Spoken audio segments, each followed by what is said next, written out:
जाने केड़े ख्वाब सजा बैठा तू मेरा ये खुद नू लारे ला बैठा मेरा रोम रोम खाली है मेरे सारे ख्वाब जाली ने मेरे कोल आ दिल नू समझा तू मेरा नहीं کسی که نخونش میمیره خودکشی دیگه چرا؟ اینو دیگه نمیخوام میدمش به تو اینطوری فکر کن که یکی قبل از مرگش میدادش بهت حالا خودت بخون منم میشم بینندت حالا وایسا بشین ببینم بگیر اگه دوستش داری عروسیشو به هم بزن مگه دیوونه شدی چطوری به هم بزنم؟ به باباش زنگ بزن و بگو تو عروسیش قراره تیراندازی بشه. کی تیراندازی میکنه؟ معلومه تو به جای اینکه خودت بمیری به فکر کشتن باش. تو نمیدونی عشق چیه جون میدن جون نمیگیرن پس یعنی تصمیم تو گرفتی که جون تو بدی ولی بدون این خودش یه مدل خودکشیه. برم؟ عروسی یک شنبه است دیگه. آره خب برو ببینش. دادش نمیشه دیدش. بچه جون تو هم انگار عشقو نمیفهمی. هیچی توی عشق غیر ممکن نیست. باید فقط خودت ممکنش کنی. باید بیاد بیرون یا نه؟ بعدش هم کی میدونه کی میاد و کجا میره؟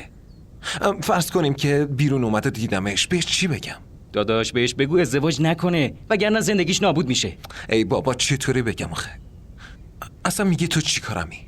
همینطوری سر حرف باز میشه بعدش هم بهش میگی که عاشقشی. اون دوستم نداره. تازه گفته نمیخواد قیافمون ببینه.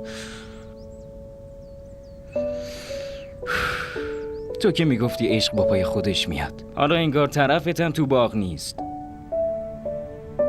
با هم دوستن؟ نمیتونم. باید بفهمی دیگه. اگه داره با عشقش ازدواج میکنه باید فقط براش آرزوی خوشبختی کنی. جز این نباید هیچ کار دیگه ای کنی. اما اگه ازدواجشون سنتیه حتما قبل از یک شنبه برو ببینش. خب حالا خونه‌شونو بلدی؟ آره. نشونم بده. که چی بشه؟ درست نمیدونم اما دلم میگه بالاخره به یه روشی میتونی برای دیدنش بری اونجا. اون تو ذریع امام نیست. بی خود دلمو خوش نکن. اصلا تو اینطوری فکر کن که من دارم الکی دل خوشت میکنم ولی به جای اینکه دست رو دست بذاری بهتر یه کاری بکنی. شاید نتیجه گرفتی. تو فقط جنمتو نشون بده. خوب فکراتو بکن. با خودت بگو که میبینیش یا نه؟ میبینم. آره میبینیش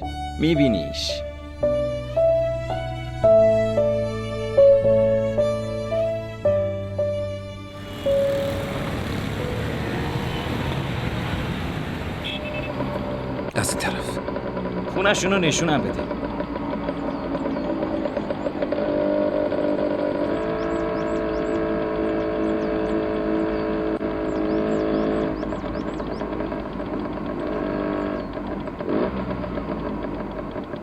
اونه هاشش.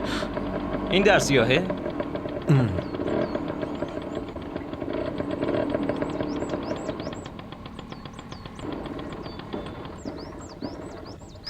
همینجاست. داداش خونه‌شون چه درست حسابیه. شنیده بودم که زلیخا خیلی پول داره. یکی اومد.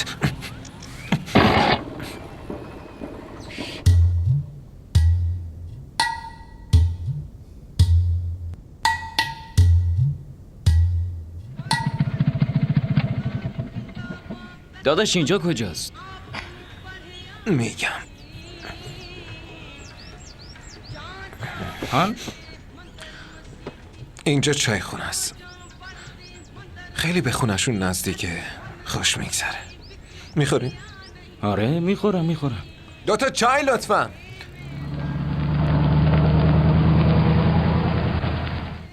چی شد؟ باباش بود. اوه پس ایشون باباشه. هی تاج منو شناختی؟ ببینم تو تاجی دیگه. آره؟ برادر نادیا. دیوونه منم کلاسی نادیا تیام هستم. یادت نمیاد من تو دفترش اشتباهی یه چیزی نوشته بودم منو مثل سگ زدی؟ آره چه خوب منو یادشه. عوضی معلومه که یادم نرفته. اینو ببین، میبینی اینقدر منو زدی دندونمو شکوندی. یه جدید کاشتم. تو اینجا چی کار میکنی؟ رفیق اینجا محلمونه. تو اینجا چی کار میکنی؟ اوه محلشونه. خب بگو ببینم، باید به خاطر قدیم ازت بی بترسم؟ خیال رفیق، اون موقع بچه بودیم. الان دیگه ازدواج کردم. توی شرکت بین المللی هم کار میکنم. چه عالی. چای میخوری؟ اومدین تو محلمون بعد دعوتم میکنی؟ بلند شید بریم خونمون، اونجا چای میخوریم. نه خوبه، ممنونم. ببین دعوتمو رد نکن، با من بیاین. خیلی خوشحال میشم. شما 2 نفر که منو بخشیدین. آره؟ آره پاشو بریم. داره اصرار میکنه بریم دیگه. آره میایم. نمیخواد چای بیاریم؟ ممنون. بریم. ما با موتور میایم. باشه بیاین.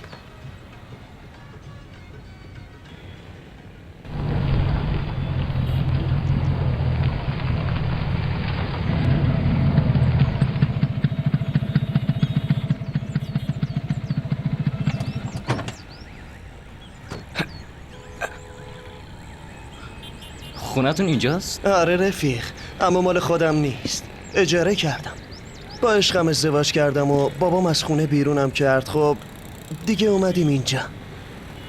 بالا یا پایین؟ بالا. بیاین دیگه، منتظرم. تو برو. بیا بریم. دلم روشنه. بریم دیگه. بیا. زود بیا.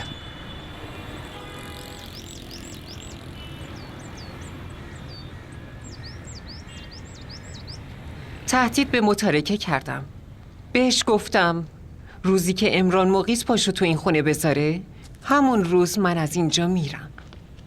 اون با خودش فکر میکنه شوخی میکنی. یه قسم میخوردم که متوجه شد شوخی نمیکنم. این تهدیدا که چیزی نیست. تلاش یک زن مظلومه. اما یه چیزی بهتون بگم. همون حاج آقایی که اسمش نور محمده در نهایت باید از روی نعش من رد بشه. چه لزومی داشت شما باهاش حرف بزنی؟ حالا هم که زدین، لطفاً دیگه گیر ندین مامان. تو لطفاً ساکت باش. من سر حرفی که زدم میمونم. تو واقعا مامانتو به درد سر انداختی. نمیخوای ازدواج کنی؟ خب خودت برو با بابات حرف بزن. نصف قضیه اینجوری تموم میشه. اون وقت نصف دیگه چی؟ کی تموم میکنه؟ اون حاج آقا نور محمده. اگه جواب منفی بشنوه یه گوشه ساکت نمیشینه. نمیگه دخترم چی میخوای. قطعا منو میکشه. ترسو پاشو برو. کسی جلوتو نمیگیره. عمران مقیت مبارکت باشه. نه خیر، منم دخترشم. دختر کله شق. نه از جشن خبریه نه از عروسی. اون وقت چطوری؟ اون صبح خیلی زود از خونه رفت. این یعنی همه قرارداداشو امضا کرده. نمیذاره اشتباهی بکنی. فقط یه راه باقی مونده. بسم الله بگو، عزمتو جزم کن و حمله کن. حمله کنم؟ مائده بهش بفهمون که وقتی یه دختر بخواد از تصمیم پدرش اطاعت نکنه معنیش اینه که دختر به اراده پدرش حمله کرده. پس حمله نمی کنم. جنگ به پا می کنم. اما نه در مقابل بابا. سبحان الله. وقتی هنوز با دشمنت روبرو نشدی پس میخوای با کی بجنگی؟ خجالت نکش. خیلی راحت بگو که منتظر یک شنبه هفته آینده ای. پس دیگه جلوی مازانوی غم بغل نگیر. الانم برو بخواب. خواهرت یک شنبه آینده صدات میزنه.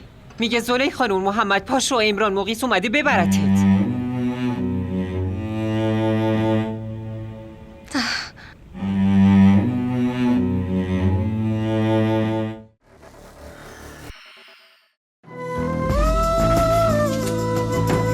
این دیگه چیه نوشتین؟ چرا پاک نمیشه؟ این اسم دیگه از دستت پاک نمیشه. عروس شدن یکی از بزرگترین آرزوهای هر دختره. اما فکرشم نمی کردم که اینجوری بخوام عروس بشم.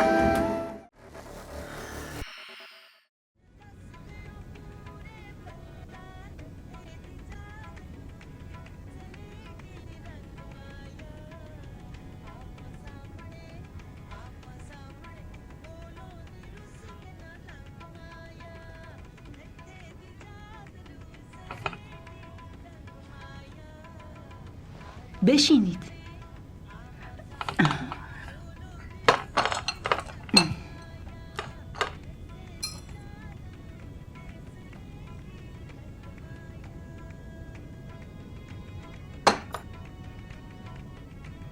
چقدر شکر؟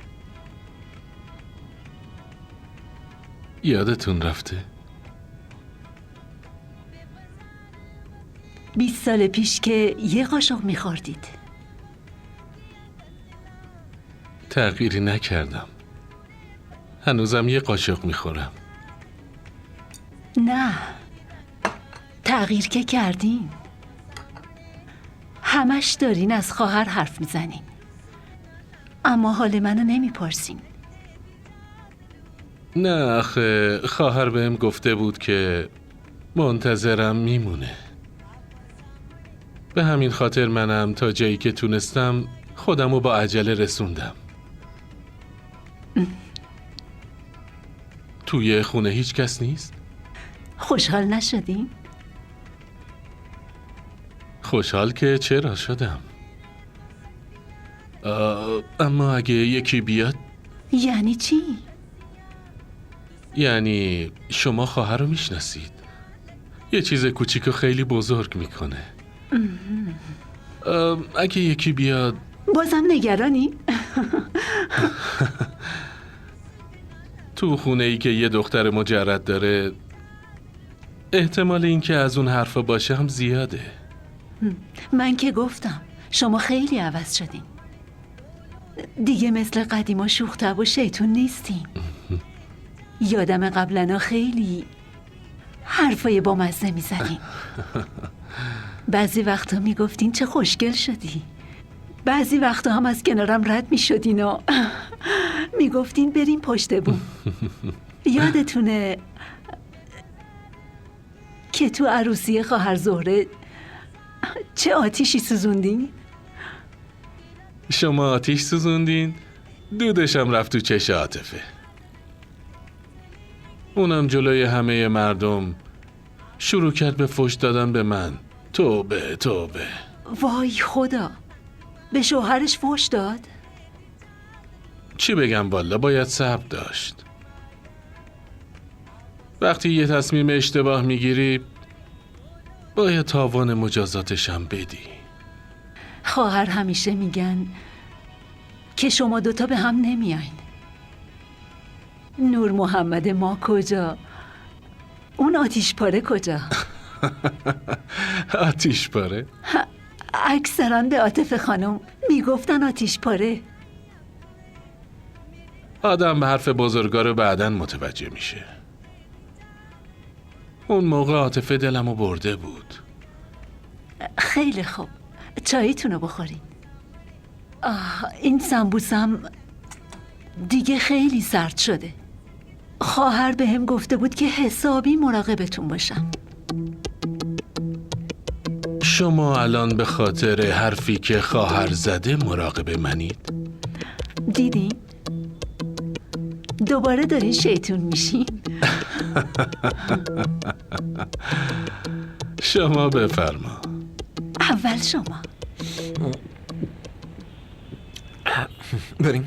کجا برین؟ حداقل زنداداشتو ببین. نگران نباش، فعلا جایی نمیریم. حالا قبل از اینکه زنداداش بیاد پشت بومتو نشونمون بده. پشت بوم؟ اونجا چی کار داری؟ حالا تو نشون بده. الان چه وقت پشت بوم رفتنه؟ تو فعلا ساکت شو. مثل اینکه متوجه نیستی کجا نشستی ها؟ کجا نشستم؟ بیا بریم پشت بوم تا بهت بگم. خب بریم. آره بریم. بهنوش، ما یه لحظه میریم پشت بوم. بریم. از اون طرف؟ آره بیا. پاشو یوسف.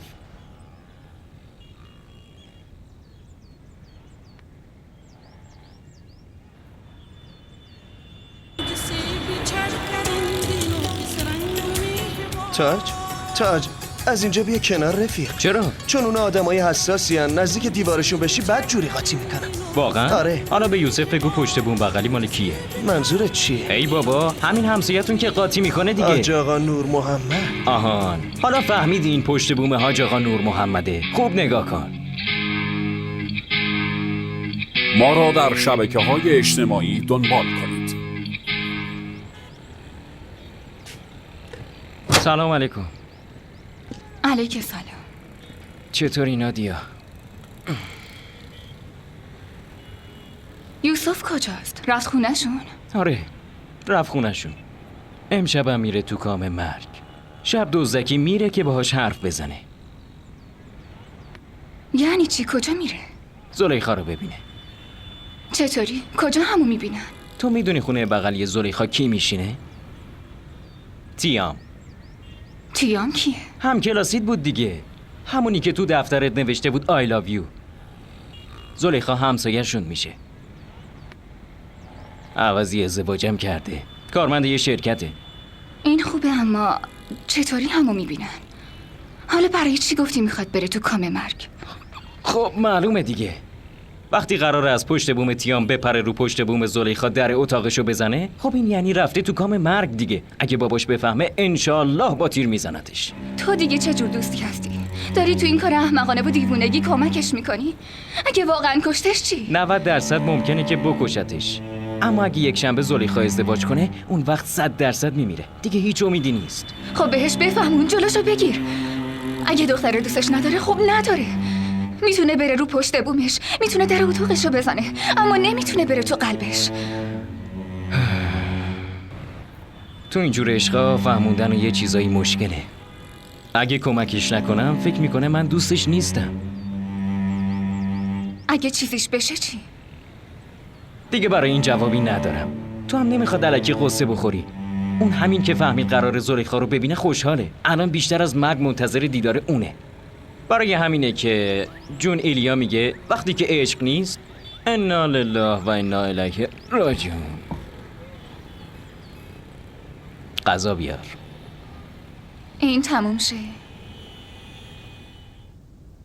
بابا ممکنه یکم دیر برسم.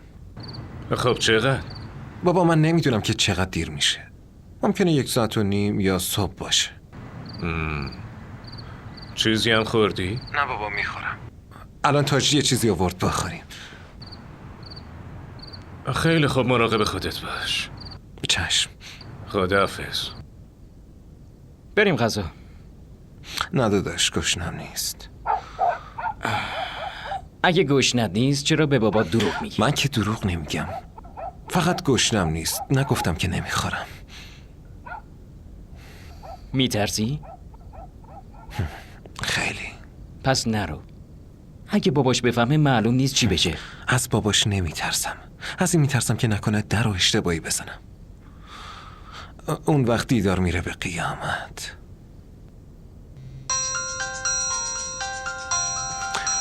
تاج یه لیوان آب میاری؟ باشه الان میارم.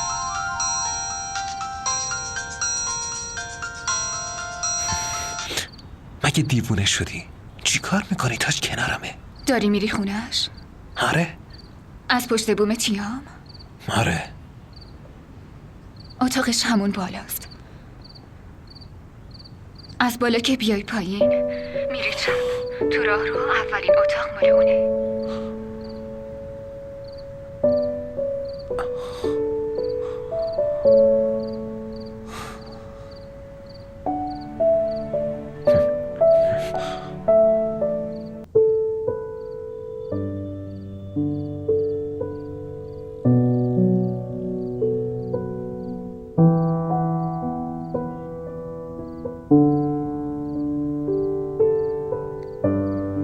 ببینم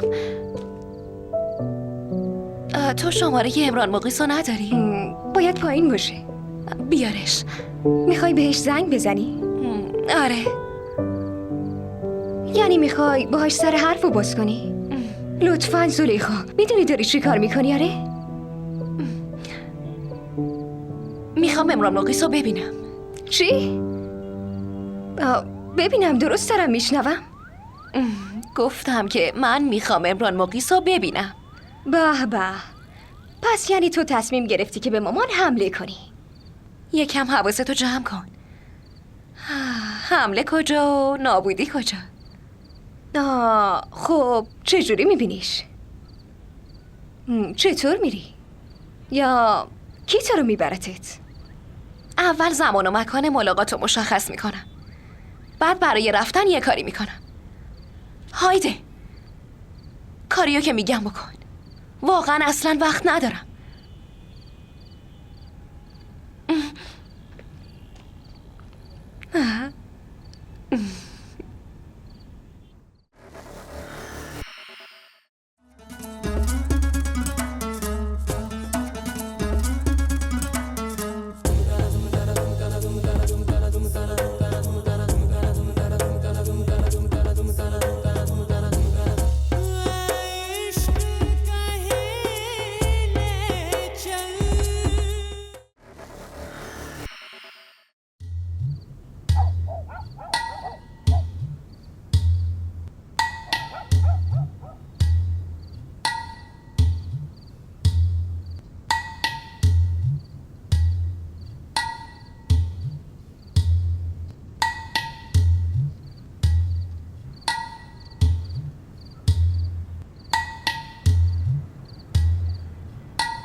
ساکت، دزد نیستم. بهم گوش بده. بپرس چرا اینجام.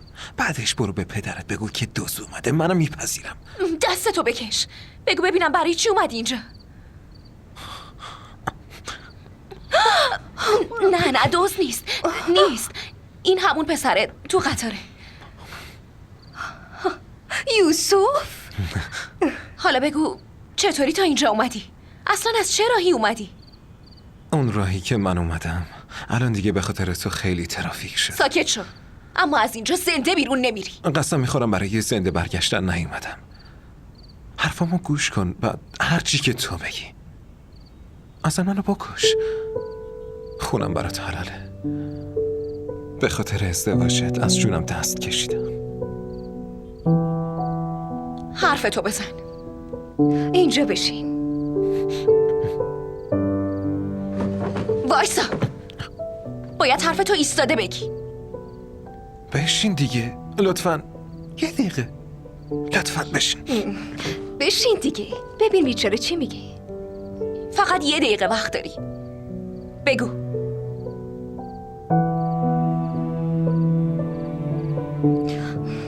بگو دیگه. اینطوری نگاه میکنی بابا رو صدا میزنم بیاد. کس دیگه ای هم باهات اومده؟ حتما گربه است. آره. بگو دیگه.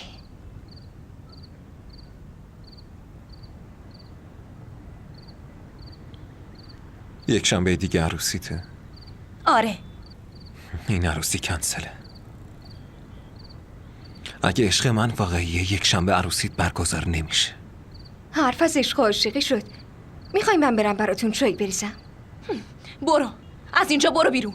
یه دقیقه تموم شد. این همه راه اومدم. بهم یکم دیگه وقت بده. نشستی حرفاش رو گوش میدی؟ تو رو خدا از اینجا ببرش. التماس میکنم از اینجا بیرونش کن. ببین من از خودت تو خواهش میکنم لطفاً از اینجا برو. اینجا اتاق منه. اگه یکی بیاد ببینه باید توضیح بدم یه پسر غریبه تو اتاقم چی کار میکنه. ولی من غریبه نیستم یوسفم. پس بعد رفتنت اسمتم عوض کن. وگرنه من اسمم عوض میکنم. باشه از امروز به بعد اسم من آمن است. این قضیه کنسل کردن عروسی یک شنبه رو همین جوری گفتی یا برنامه‌ای داری؟ عشق خیلی کارا میکنه هایده. تو اسم منم میدونی؟ پس از خیلی چیزا خبر داری. معلومه یکی برات خبر میاره. برای همین تونستی بیای. زلیخا ازش بترس. معلوم نیست حواسش پیش کی است. این فقط حواسش به منه. معلوم نیست کی میخواد ولم کنه. تو هم عاشقی. اگه میخوای با عشقت ازدواج میکنی کنسل نمیشه. برگزار میشه منو هم نمیبینی. چه خوب. حالا برو رد کارت.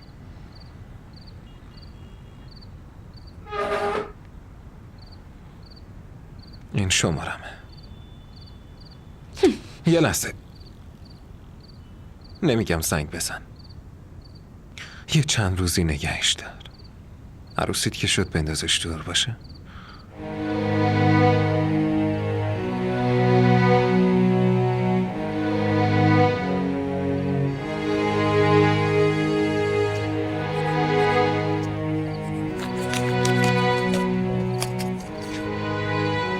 رو پشت بوم کوچکترین مشکلی نیست. از دست عاطفه‌ام راحتم. تازه باید ببینی هوا چقدر عالیه. ما هم که الان تو آسمونه. وایسا! کسی اونجاست؟ دوست! دوست! دوست! دوست! دوست! دوست! گرفتش. علی! علی حمزه! کجایی؟ دوست اومده! علی حمزه تفنگمو بردار بیار! چی شده بابا؟ زود برو داخل، درم ببند. تو خونه دوست اومده. قرار زیر اندازی بشه. برو تو. علی! احمق چرا نمیشنوه؟ علی حمزه! با تو هم!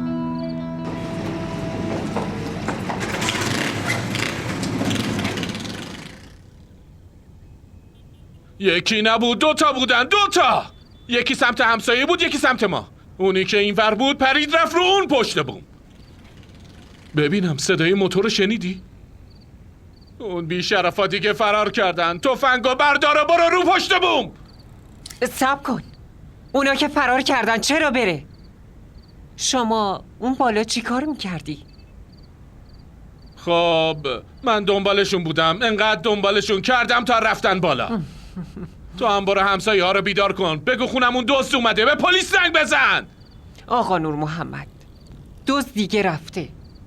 شما بریم به پلیس شکایت کنین آقا. اول باید چک کنیم ببینیم اصلا چیا رو دزدیدن. هیچی ندزدیدن. من و مائده بیدار بودیم. خیلی خوب حواسمون به همه چی بود. حتی زلیخا و هایده هم تا الان بیدار بودن. تلفنم کجاست؟ حتما رو پشت بومه. برو دنبال بابات. دزدا فرار کردن اما دست حاج آقا رو شد.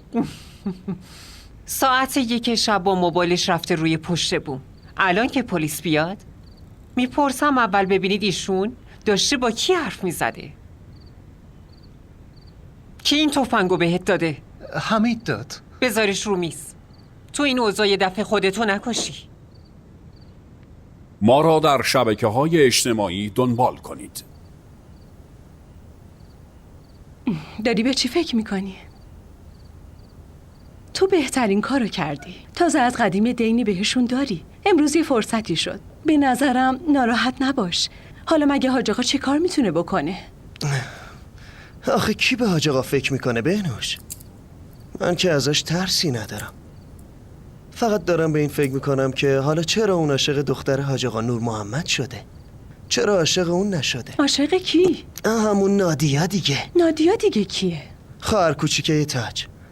به خاطر اون بود که من اینقدر کتک میزدن دیگه. جونشو برای اون میداد. حتی یادم تو دفترش اسم اونو مینوشت. بالای اسمشم نقاشی گل و قلب میکشیم. اگه نادیا با کسی هم دعوا میکرد نمیگفت که داداشمو براتون میارم. بهشون میگفت یوسفو براتون میارم.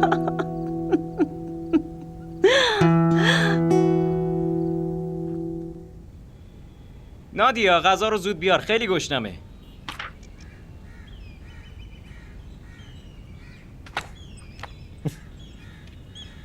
چی شده؟ میخندی؟ هیچی، همینجوری. نگفتی دیشب چی شد؟ اون دوتا همو دیدن؟ همو که دیدن، اما بعد از دیدارشون اتفاق بامزه افتاد. خب اون چی گفت؟ چیزی تو قلبش هست؟ از این اتفاق و دیدار که عصبانی نشده؟ نه اتفاقا خیلی عصبانی شد. اولش داد زد گفت دزد، اما بعدش راستی داشتم میگفتم وقتی که داشت از پیش زلیخا برمیگشت. اما بعدش چی؟ ساکت شد و پیش یه دوست نشست؟ آره. عروسیشو کنسل کرد. ها چی؟ دختره میخواست با کفش لهش کنه. خوبه. با کفش لهش کنه بعد پیشش بشینه. جالبه. آخه ترسیده بود. فرض کن نصف شب تو اتاق خودش با یه پسر غریبه. قبول کن که واقعا شرایط خوبی نبود دیگه. حالا به هم چی گفتن؟ چیز خاصی نگفتن. فقط در همین حد که خواسته یه عاشق اجابت شد. وقتی داشت از پشت بوم برمیگشت. چایت سرد شد. اول چایتو بخور. شمارم گرفته؟ نگرفته ولی شماره داده.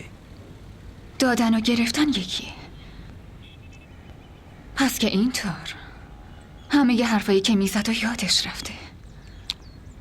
حرفای کی؟ حرفای تو دیگه. دیروز میگفتی که ممکنه یه وقت زنده بر نگرده. خب چرا یه جور دیگه ای شد؟ باباش رو پشت بوم موچشو گرفت. من گفتم الانه که صدای گلوله بیاد.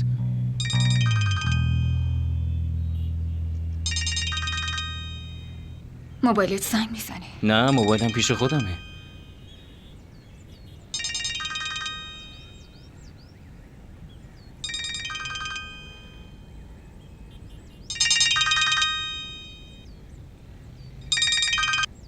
الو.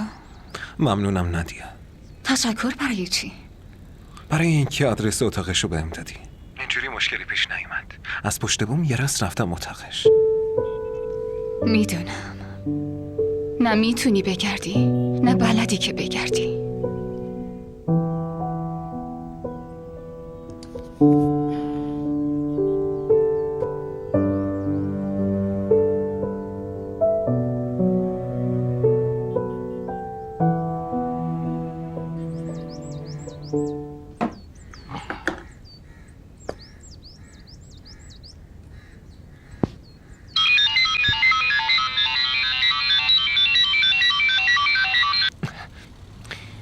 بله دایی جان. من زلیخام با گوشی دایی تماس گرفتم. شما عمران مقیسین درسته؟ چطور؟ از صدام نشناختی؟ از چهرت میشناسم. چون هیچ وقت نشده که با هم دیگه حرف بزنی. به همین خاطر صداتو نمیشناسم. خب حالا حرفتو بزن ببینم. حرف نه، ببینمت. ببینی؟ یعنی حضوری همو ببینی؟ اگه شما خوشت نمیاد اشکالی نداره. ملاقات حضوری رو فراموش کن. نه فقط شوکه شدم. اصلا باورم نمیشه. همین دیگه. منم میخوام که باورت بشه. کی؟ من میخوام همین امروز ببینمت. هر چه زودتر بهتر. تا چند ساعت دیگه. کجا بیام ها؟ هر جا شما بگی. راستی هایده هم با هم میاد. بهش میگیم یکم ازمون دور بشه. خوبه؟ چی خوبه؟ همین که دور بشینه دیگه. آره خیلی خوب. خیلی خوب. من ساعت و مکان و با پیام بهت خبر میدم. گوش کن. بله. از بابات اجازه گرفتی؟ چی؟ مگه برای این ملاقاتا کسی اجازه میگیره؟ حواست باشه. اگه بابام از این قضیه چیزی بفهمه دیگه نمیبینمت. نه منتظر پیامتم. حتی فرشته هم خبردار نمیشن. باشه خوبه. خداحافظ.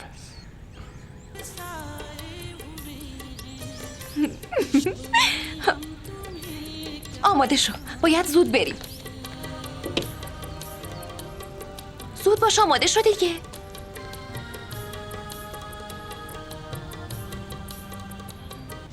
زود باش تا بابا نیومده باید بریم. مثل اینکه تصمیم دارید برید بیرون خانوما. بله. با اجازه کی؟ من هنوز تو این خونم. باباتونم که بیرون از خونه حواسش به همه چی هست. فردا هم که شنبه است.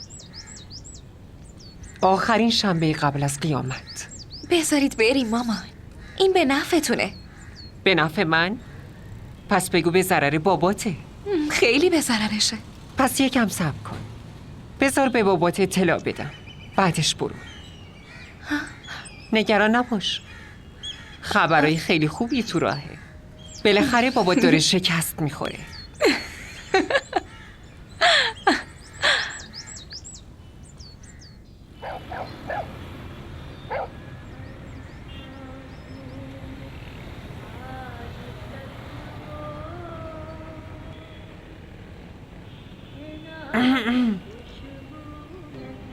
حاج آقا چی داشتم بهتون میگفتم؟ چی میگفتی؟ یادم نمیاد. ولی ما که از صبح هیچ حرفی با هم نزدیم عاطفه خانم. سر حرف دیشب باز شد. اما از اینکه اون بچه با تفنگ ایستاده بود شرم کردم چیزی بپرسم. بعدش یادم اومد که اصلا من کیم که بپرسم. الانم یادم اومد که چند روز تا طلاق باقی نمونده. من که اصلا چیزی از حرفای تو سر در نمیارم. اصلا فراموش کن. بهم توضیح بده که دیشب اونم ساعت 1 موبایل به دست رو پشت بوم چی کار میکردی؟ فقط نگو که داشتی با خواهرت حرف میزدی.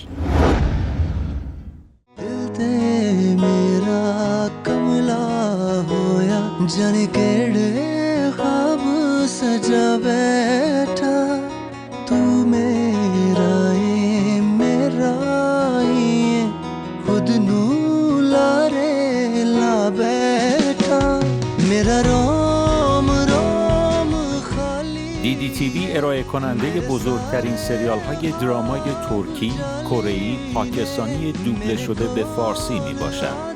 لطفاً سابسکرایب کنید و عضوی از خانواده ما شوید.